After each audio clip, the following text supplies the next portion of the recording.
నరసరావుపేటలో YCP మాజీ మంత్రి పేర్ని నాని వ్యాఖ్యలను AP road development corporation director Veeravalli Vamsi ఖండించారు. పవన్ కళ్యాణ్ గురించి మాట్లాడే స్థాయి మీకు ఉందా అని పేర్ని నానిని ఎద్దేవా చేశారు.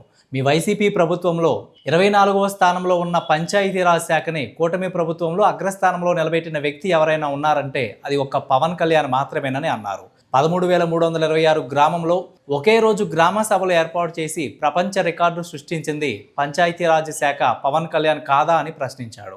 నర్సరావుపేట ఇచ్చేసిన వైఎస్ఆర్సీపీ నాయకుడు పేరు నాని వచ్చిన కారణం ఒకటి. నర్సరావుపేటకి అతను విమర్శించిన విధానం వేరు. నువ్వు ఎందుకు వచ్చావు నర్సరావుపేట? పేరు నాని నువ్వు పవన్ కళ్యాణ్ని విమర్శించే అంత స్థాయిడు కాదు, గుర్తుపెట్టుకో. మొదట నువ్వు పవన్ కళ్యాణ్ గారిని విమర్శించే అంత నాయకుడు కాదు, గుర్తుపెట్టుకో. నువ్వు నిన్న నర్సరావుపేట ఎందుకు వచ్చావు? మీ నాయకుడిని అరెస్ట్ చేస్తే అరెస్టుకు సానుభూతిగా వచ్చి వాళ్ళ ఇంటికి వెళ్ళి పరామర్శించవచ్చు. ఆ ప్రెస్ మీట్లో నువ్వు పవన్ కళ్యాణ్ గారిని విమర్శించాల్సిన అవసరం ఉందా నీకు? అంటే నీకు వైఎస్ఆర్సీపీ పార్టీలో కేవలం పవన్ కళ్యాణ్ గారిని విమర్శిస్తేనే నీకు గుర్తింపు ఉంటుందని నువ్వు ఆశిస్తున్నావా? మీరు మాట్లాడుతున్నారు పవన్ కళ్యాణ్ గారిని ఎవరు విమర్శించొద్దు, పవన్ కళ్యాణ్ మీద ఎవరు ఆవేశపడద్దని. మీరు కదా పవన్ కళ్యాణ్ గారి జపం చేస్తుంది. అలాగే మీరు పవన్ కళ్యాణ్ గారి సంబంధించిన పంచాయతీరాజ్ శాఖకు సంబంధించి మీరు నన్ను ఏదో మాట్లాడుతున్నారు. మీకేం తెలుసు పంచాయతీరాజ్ శాఖకు సంబంధించి పవన్ కళ్యాణ్ గారు?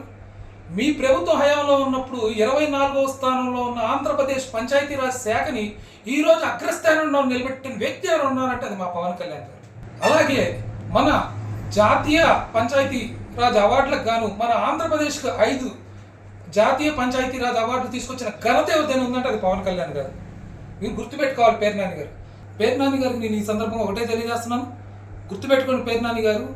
మీకు మీ జగన్మోహన్ రెడ్డి గారు ఏదైనా 2.5 సంవత్సరం సీఎం ముఖ్యమంత్రి ఇస్తారన్న ఆశతో మీరు పదే పవన్ కళ్యాణ్ గారిని తిడుతున్నారేమో కానీ పవన్ కళ్యాణ్ గారి పేరు జపిస్తున్నారు. మీరు మా నాయకుడి పేరు జపిస్తేనే మీ పార్టీలో మీకు అగ్రస్థానం ఉంటుంది అనుకుంటున్నారేమో. గుర్తుపెట్టుకోండి పేరు నాని గారు. ఇక రాబోయే రోజుల్లో మళ్ళీ మీకు మచిలీపట్నంలో ప్రజలు మీకు మరింత బుద్ధి చెబుతారు.